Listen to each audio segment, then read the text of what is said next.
सारी अलौकिकता का स्रोत, सारे सामर्थ का स्रोत, सारे चमत्कारों का स्रोत, सारे वरदानों का स्रोत, सारे अभिषेक का स्रोत, सारे प्रकाशनों का स्रोत प्रार्थना है।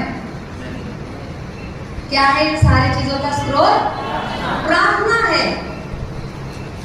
और आज प्रार्थना की कमी के कारण हमारे जीवन में चरित्र की कमी है, अलौकिकता की कमी है, चंगाई की कमी है, छुटकारे की कमी है, आनंद की कमी है, शांति की कमी है, आशीषों की कमी है, बहुतायत की कमी है, खुशी की कमी है, समाधान की कमी है। क्यों? क्योंकि प्रार्थना की कमी है।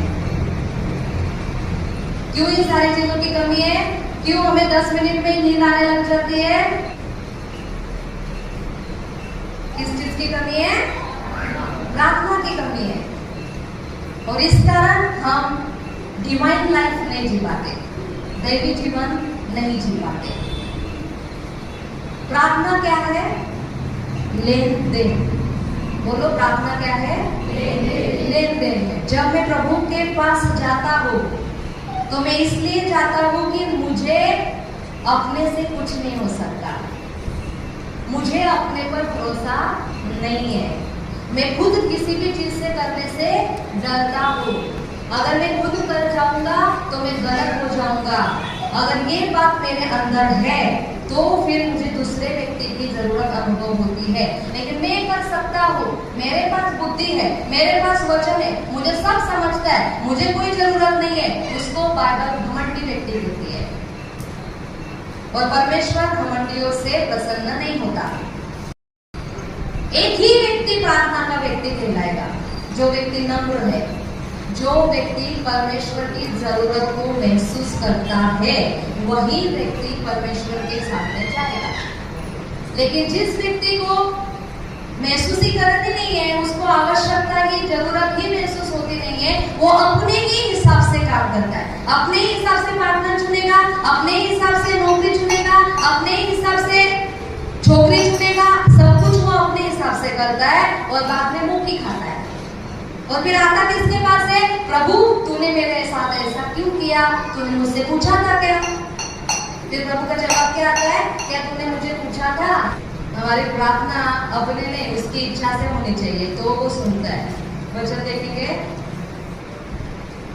पहला यूहन्ना अध्याय 5 उसका 14 और 15 वचन। पहला यूहन्ना अध्याय 5 उसका 14 और 15 वचन। और हमें उसके सामने जो हियाव होता है वह यह है कि यदि हम उसकी इच्छा के अनुसार कुछ मांगते हैं तो वह हमारी सुनता है। जब हम जानते हैं कि जो कुछ हम मांगते हैं वह हमारी सुनता है, तो यह भी जानते हैं कि जो कुछ हमने उससे मांगा वह पाया है। आमेन, आमेन। हमें हियाव होता है कि हम उसके पास जाए। कब जाए? अभी देखो, मेरा बेटा है, अभी वो छोटा है, 11 साल का है, और अभी वो मुझको आईफोन मांगने के लिए हिम्मत करेगा क्या? हियाव होगा उसका? होगा? उसकी मर्जी है, उसकी इच्छा है, उसको इस्तेमाल करना है। लेकिन वो अभी 11 साल का है, उसको पता है कि ये बात मम्मी को पड़ने वाली नहीं है, इस बात को मम्मी मानने वाली नहीं है, तो वो हियाव करेगा क्या? नहीं। लेकिन उसको अच्छा वाला पेन चाहिए, बॉल पेन, जो अच्छा लिखने में हो, जिससे उसकी राइटिंग अच्छी आए। तुरंत भागते आ जाएगा ना, मम्मी मुझे एक्सो क्या क्या वो नाम बोलता है अविरल, उसका पेन चाहिए, तो उसको तुरंत मिलेगा। क्योंकि मेरी भी इच्छा है कि उसकी राइटिंग अच्छी आए, मेरी भी इच्छा है कि वो मन से लिखे, अच्छा लिखे, तो वो उसके लिए अच्छा है तो मैंने उसको दे दिया। लेकिन आईफोन मांगा था, आईफोन तो नहीं मिलेगा, एक झपाटा मिलेगा। क्यों? गलत मांगा, इसलिए नहीं दिया, गलत मांगा। इसलिए हम हियाव क्यों कर पाते हैं? हम हियाव नहीं कर पाते प्रभु के पास, क्योंकि हमें भी पता है कि मेरे नाम गलत है। लेकिन आपकी इच्छा सही है और आपकी इच्छा परमेश्वर की इच्छा से मेल खाती है, तो वचन में लिखा है, वापस एक बार पढ़े, हमें उसके सामने जो हियाव होता है वह यह है कि यदि हम उसकी इच्छा के अनुसार कुछ मांगते हैं तो वह हमें सुनता है। क्यों हियाव होता है? क्योंकि मैं अगर उसकी इच्छा से मांगूंगा तो मुझे पता है मेरा पिता मेरे सुनेगा। तो जब आप प्रभु के पास कुछ मांगने के लिए जाते हैं तो जरूरी है कि आपकी मांग परमेश्वर की इच्छा के हिसाब से होनी चाहिए। आमीन। मेरा घर प्रार्थना का घर बन जाएगा, लेकिन तुमने इसको डालोगी वो बना देगी। एक वचन और हम देखेंगे, पहला यूहन्ना अध्याय 3 का 22 वचन। जो कुछ हम मांगते हैं वह हमें उससे मिलता है, क्योंकि हम उसकी आज्ञाओं को मानते हैं और जो उसे भाता है वही करते हैं। आमीन। हम जो कुछ भी आपको घर चाहिए बिल्कुल आप मांग सकते हो, कैसा चाहिए वो भी आप मांग सकते हो। यहाँ पे लिखा है कि उसकी आज्ञा को अगर आप मानते हैं, बोलो आज्ञा को मानना है, आज्ञा को मानना है, आज्ञा को मानना है, आज्ञा को मानना है। अगर आपकी चाहत है कि मैं प्रभु के राज्य में दुष्ट आत्माओं को निकालना चाहता हूँ, मैं प्रभु के राज्य में चंगाई देना चाहता हूँ, पैरालाइज लोगों को चंगा करना चाहता हूँ, कैंसर चंगा करना चाहता हूँ, मुर्दों को जिलाना चाहता हूँ, वेरी गुड, बहुत ही अच्छी आपकी इच्छा है। लेकिन इच्छा करो के वो हो जाएगा क्या? तो इस चीज के लिए एक आज्ञा पालन है। एक बार प्रभु के चेले एक 13 साल के बच्चे के अंदर से गूंगी दुष्ट आत्माओं को निकालने के लिए गए, लेकिन वचन में लिखा है कि वहां पे वो दुष्ट आत्मा निकली ही नहीं। फिर वो जो पिता था वो और वहां पे जो शास्त्री थे सभी उन चेलों पर चिल्लाने लगे कि तुमसे ये दुष्ट आत्मा निकले नहीं, तुम तो बहुत बड़ी बातें करते हैं, हमारा यीशु ये करता है, हमारा यीशु वो करता है, और तुमसे जो एक दुष्ट आत्मा नहीं निकल रही है, वो बच्चे को कितना तकलीफ हो रहा है, छुड़ाओ उसको, अभी निकालो उस दुष्ट आत्मा को। लेकिन ये बंदे कर ही नहीं रहे थे। तो यीशु ने दूर से देखा कि शास्त्री फरीसी लोग चेलों के साथ विवाद कर रहे हैं। तो यीशु ने आके उनको पूछा कि क्या बात है, क्यों तुम लोगों का विवाद चल रहा है? तो फिर वो बच्चे के पिता ने यीशु से कहा कि मेरे बच्चे में गूंगी आत्मा है, वो उसे तड़पाती है, उसे परेशान करती है, कभी उसको जल में फेंक देती है, कभी उसको आग में फेंक देती है। ध्यान दे मोना, सभी ध्यान दे। आग में फेंक देती है, पानी में फेंक देती है, और हमने तेरे चेलों से कहा कि तू इसके लिए प्रार्थना कर, लेकिन तेरे चेले उस दुष्ट आत्मा को निकाल नहीं सके। फिर यीशु ने उस दुष्ट आत्मा को कहा, हे गूंगी दुष्ट आत्मा, यीशु के नाम से मैं तुझे धमकाता हूँ, यीशु के नाम से मैं बोल रही हूँ, प्रभु का तो वही है, मैं तुझे धमकाता हूँ, डांटता हूँ, इसमें से बाहर निकला। और वचन में लिखा है कि तुरंत, बोलो तुरंत, तुरंत, सडनली, इंस्टेंट वो दुष्ट आत्मा निकल गई। लेकिन किसने निकाला? यीशु ने, ना कि चेलों ने। चेलों को था कि मैं निकालूं, लेकिन वो निकाल नहीं पाए। हमारा भी होता है कि हम निकाले, लेकिन हम ही डर के भाग जाते हैं। एक बार कलीसिया में पूछा कितने लोग भूतों को डरते हैं? 90% लोगों के हाथ ऊपर थे। मालूम है घाबरते नहीं, घाबरते क्या नहीं मालूम से। Praise the Lord.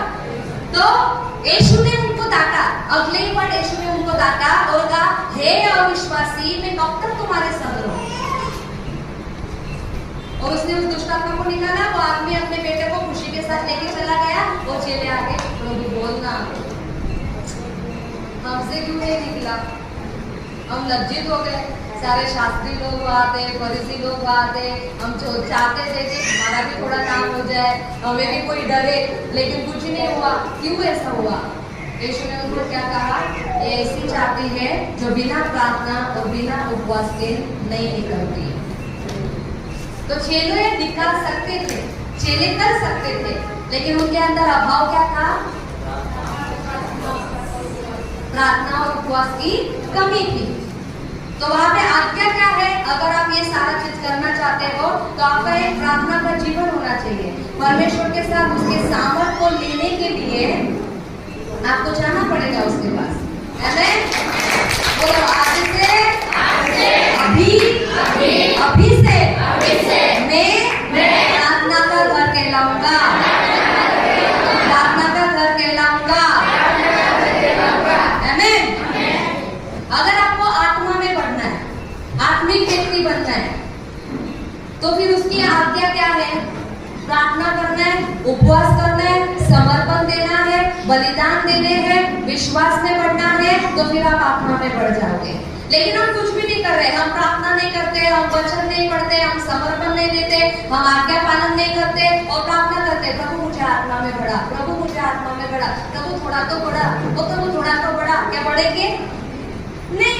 तो क्या करना है? फिर प्रार्थना में बढ़ना है, वचन में बढ़ना है, उपवास में बढ़ना है, समर्पण में बढ़ना है, तो फिर आप आत्मा में भी बढ़ जाएंगे। जो कोई मेरे आज्ञा का पालन करता है और वही करता है जो चीजें उसको खुश करती है। क्या खुश करता है प्रभु को? आपकी बड़ाई मारना, आपका चर्च में रेगुलर आना, फिर प्रभु को क्या प्रसन्न करता है? तो अगर आपका जीवन आज्ञाकारिता का जीवन है और आप आपके जीवन से, आपके कार्यों से प्रभु को खुश करते हैं। अभी देखो, मैं मेरे प्रियवर के साथ मैं कहती हूँ कि मैं इस व्यक्ति से प्यार करती हूँ और रहती इसी के साथ हूँ। इसको कहती हूँ मैं आपसे प्यार करती हूँ, लेकिन बातें इससे करती हूँ। मैं कहती हूँ मैं इससे प्यार करती हूँ, लेकिन मेरा समय इसके साथ भी करती हूँ। नहीं, मैं इससे प्यार करती हूँ, लेकिन मैं जीती इसके लिए हूँ। नहीं, मैं इससे प्यार करती हूँ, लेकिन मैं सुनता इसका हूँ। तो क्या ये व्यक्ति, मैं कहती हूँ I love you, I love you, I love you, इधर से कह के ना आई लव यू लेकिन इसके लिए जी रही हूँ, आई लव यू लेकिन इसका सुन रही हूँ, आई लव यू लेकिन इसके साथ जीती हूँ, आई लव यू लेकिन इसके साथ रहती हूँ। तो क्या मेरे आई लव यू से ये व्यक्ति खुश हो जाएगा? क्या ये मूर्ख व्यक्ति है? क्या ये बच्चा व्यक्ति है? क्या इसको समझना नहीं है? या आपके साथ कोई ऐसा बर्ताव करेगा तो क्या आप उनके प्रेम को ग्रहण कर लोगे? क्या आप उनसे खुश हो जाएंगे? निराश हो जाएंगे, दुखी हो जाएंगे, बुरा महसूस करेंगे, अकेला महसूस करेंगे, धोखा महसूस करेंगे। क्या महसूस करेंगे? आनंद महसूस करेंगे? क्या धोखा महसूस करेंगे? सेम बर्ताव आज कलीसिया परमेश्वर के साथ करती है। प्रभु हम आपसे प्यार करते हैं, लेकिन समय शैतान के साथ बिताते हैं। सही है? मतलब हम एक व्यक्ति को कहते हैं मैं आपसे प्यार करता हूँ, आपसे प्यार करता हूँ, लेकिन ध्यान दूसरी तरफ देता हूँ, सुनता दूसरे से हूँ, दूसरे की सुनता हूँ, दूसरे के अनुसार चलता हूँ, दूसरे के साथ संगति करता हूँ, दूसरे के साथ साझा करता हूँ, लेकिन कहता हूँ कि मैं आपसे प्यार करता हूँ। तो आप प्रभु को प्रसन्न नहीं कर रहे हो, आप प्रभु के साथ धोखेबाजी कर रहे हो, आप विश्वासघात कर रहे हो। लेकिन मुझे पता है कि इस व्यक्ति के पास मेरी सारी चीजों की पूर्ति है और मैं इसको बोलता रहता हूँ मैं आपसे प्यार करता हूँ, मैं आपसे प्यार करता हूँ, लेकिन एक व्यक्ति को तो पता है ना कि ये सिर्फ मेरे मुंह से मेरी आराधना करते हैं, लेकिन इनके हृदय मुझसे दूर है। तो जब मैं इसके लिए इसके पास कुछ मांगने के लिए आऊंगा कि आपका जो सबसे बेहतरीन है आप मुझे दो, तो ये व्यक्ति देगा क्या? आप जो मेरे लिए सबसे अच्छा कर सकते हो आप मेरे लिए करो, क्या वो व्यक्ति करेगा? नहीं करेगा, क्योंकि हम प्रेम में हम धोखेबाजी कर रहे हैं। आमीन। तो इसलिए जरूरी है कि हम उसके साथ आज्ञाकारी रहे और हम उससे प्रेम करें। और आगे वचन में क्या लिखा है? लास्ट उसी में 1 यूहन्ना 3:22, और जो कुछ हम उससे मांगते हैं, जो भी कुछ, घर, कार, उज्जवल भविष्य, अच्छा बैंक अकाउंट, सोना, चांदी, हीरे, मोती, जो कुछ तुम उससे मांगते हो, कि तो कोणताच लिमिटेशन नहीं है कि तू हीरा नाही मागू शकत, चांदीच मागू शकतो। समझला? बैंक टैक्स मागू शकतो, सोनं नाही मिळणार, ऐसा लिखा है क्या वहां पे? लेकिन अगर आप उसकी आज्ञा का पालन करते हैं और आप उसको प्रसन्न करते हैं, तो जो भी कुछ आप उससे मांगोगे वह हमें उससे मिलता है, वह हमें उससे मिलता है। आपका जो भी छोटा छोटा है वो उससे दे दो, उसका जो भी बड़ा बड़ा है वो आपको दे देगा।